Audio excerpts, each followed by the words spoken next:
মহান মে দিবস ছিল গতকাল, আর আজ সাপ্তাহিক ছুটি, আগামীকালও সাপ্তাহিক ছুটি।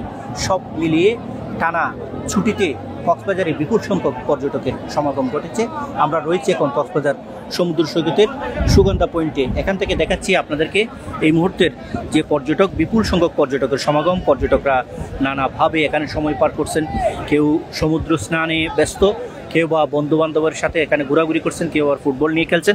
সব মিলে বলা যায় মোটামুটি পর্যটকে টইটম্বুর এখন কক্সবাজার সমুদ্র সৈকত। কক্সবাজার যারা বেড়াতে এসেছেন পর্যটকরা, তারা জানালেন তারা এখানে এসে কীভাবে এনজয় করছেন এবং তারা কক্সবাজার সৈকতে এসে তাদের সময়টা কিভাবে পার করলেন জানালেন কয়েকজন পর্যটক এভাবেই।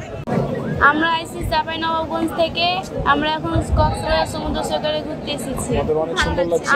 আমাদেরকে অনেক ভালো লাগছে এখানে এসে এবং অনেক মজা করছি আমরা। বান্ডেল থাকলে প্রতি সেনমানিতে টাকা বাঁচবে। বিকাশ সেনমানি বান্ডেল কিনে জিতুন প্রতি লেনদেনে। আসছি, ভালোই লাগছে, আর নিরাপত্তা ব্যাপারে মোটামুটি আছে আর কি, ভালোই না। তারপর আমাদের সতর্ক থাকতে হবে যেন মোবাইল ফোন এগুলো নিজেরা রাখি, যেন চুরি না হয়ে যায়। বাচ্চা কাচ্চা সব দূরে রাখতে হবে যেন হারায় না যায়। আর কক্সবাজার আসছি, বাকিটা ভালোই লাগতেছে। পরিবার নিয়ে আসছি বেড়াতে, ছুটি এত লম্বা একটা ছুটি পেয়েছি, তো ভালোই লাগতেছে। এই নিয়ে কয়েকবারই আসা হলো, কারণ কক্সবাজার ঘুরতে অনেক ভালো লাগে। ফ্যামিলি, ফ্রেন্ড সার্কেল সবাইকে নিয়ে আসছি, সবাইকে নিয়েই ঘুরতে ভালো লাগে, সেই জন্য বাচ্চা অনেক এনজয় করে, সেটাও একটা কারণ। আবার ছুটিও ছিল কয়েকদিন বেশি, সেই জন্য এখানেই আসা। আর এখানের পরিবেশটাও খুবই ভালো, ঘোরার মতো। অনেক ভালো লাগছে। আমি জীবনে ফার্স্ট টাইম আজকে কক্সবাজার আসছি। দিন আসা হয় না, কারণ এদিকে আসা এতটা হয় না, আর এখানে কেউ ছিল না এরকম আত্মীয়। আজকে বিয়েতে দাওয়াত দিতে আসছি, তো আমি বিয়ে খাইতে আসছি আর কি, তো তার জন্য আসা হয়েছে। How very nice. আমরা আসছি সবাই আমাদের সারাসের সাথে, আমরা খুব মজা করতেছি এই জায়গায়। খুব আনন্দময় পরিবেশে আমরা 2 দিন উদযাপন করলাম, আরো 2 দিন থাকবো ইনশাআল্লাহ।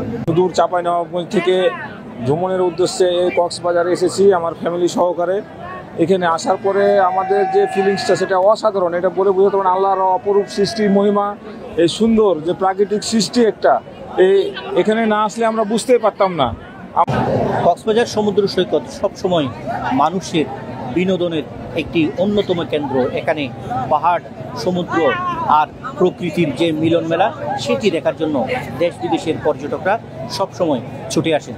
এর সাথে সংশ্লিষ্টরা বলছেন সারা বছরই যেন এরকম পর্যটকের টইটম্বুর থাকে কক্সবাজার। সরওয়ার মানিক, চ্যানেল আই, কক্সবাজার সমুদ্র সৈকত।